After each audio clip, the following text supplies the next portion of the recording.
बेटे और बेटियों, मध्य प्रदेश में आज कई महीनों बाद कोविड के 30 नए प्रकरण मिले हैं। कल अपने पूरे देश में भी 7,495 पॉजिटिव प्रकरण पूरे देश में आए हैं। और एक बात जो मन में चिंता पैदा करती है, महाराष्ट्र, गुजरात और दिल्ली तीनों राज्यों में पिछले एक सप्ताह से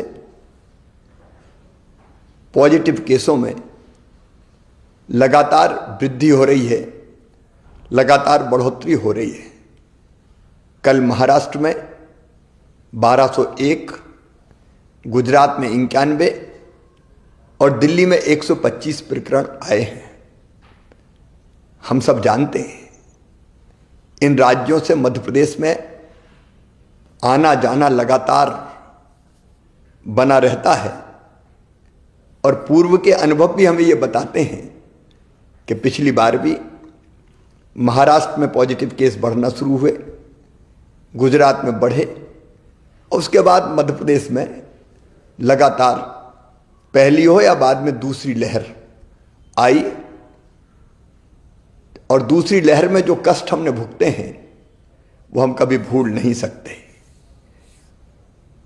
अगर पुरानी दोनों लहरों को भी देखा जाए, पहली हो या दूसरी हो, प्रारंभ इंदौर भोपाल से ही हुई और अभी इंदौर तथा भोपाल में प्रकरण बढ़ के लगभग साप्ताहिक प्रकरण नवंबर महीने की तुलना में दिसंबर में 3 गुने हो गए हैं। कोरोना ने अपना स्वरूप बदला है और नया स्वरूप ओमिक्रॉन के रूप में देश के 16 राज्यों में आ चुका है। इस संभावना से इनकार नहीं किया जा सकता कि मध्य प्रदेश में भी ओमिक्रॉन वायरस के केस मध्य प्रदेश में जल्दी आ जाएं। यदि हम पूरी दुनिया का भी अध्ययन करें और पूरी दुनिया का अनुभव देखें तो ओमिक्रॉन बहुत तेजी से फैलता है। इंग्लैंड में 1 लाख केस प्रतिदिन आ रहे हैं। अमेरिका में भी लगभग 2.5 लाख केस प्रतिदिन आ रहे हैं।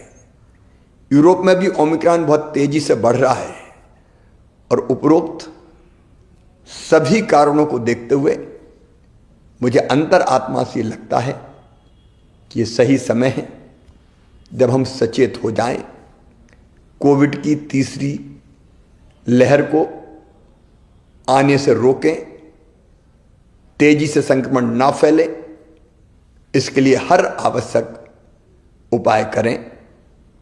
और इसलिए मेरे प्रिय बहनों और भाइयों, भारत सरकार ने भी कुछ गाइडलाइन जारी की है। मेरी आपसे प्रार्थना है कि अब देर ना करें, मास्क जरूर लगाएं, सोशल डिस्टेंसिंग बनाएं, अनावश्यक भीड़ में ना जाएं, अनावश्यक जमावड़ा ना हो।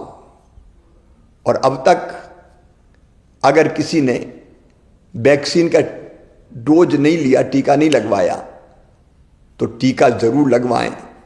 पहला लगा लिया हो तो दूसरे में देर ना करें। अगर समय की अवधि पूरी हो गई हो तो तुरंत दूसरा टीका भी लगवाएं। इसके साथ ही हमने पहले ही तय कर दिया था कि स्कूल में जो हमारे बच्चे हैं वो 50% की संख्या में ही जाएंगे ताकि वहाँ सोशल डिस्टेंसिंग बनी रह सके। हम आज एक फैसला और कर रहे हैं कि रात्रिकालीन कर्फ्यू रात 11 बजे से लेके सुबह 5 बजे तक लगा रहेगा। अगर आवश्यकता पड़ी तो कुछ और उपाय हम जरूर करेंगे। और हाँ, अगर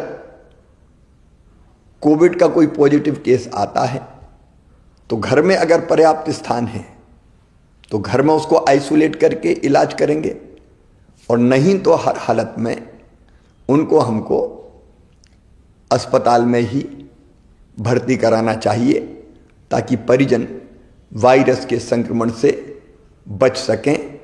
सावधान रहना है, याद रखना सावधानी में ही सुरक्षा है। मेरी प्रार्थना है आप सब सहयोग करें ताकि तीसरी लहर के संकट से हम अपने प्रदेश को बचा पाएं और अपनी जनता की जिंदगी की सुरक्षा कर पाएं। ये आप सबके सहयोग से ही होगा। बहुत बहुत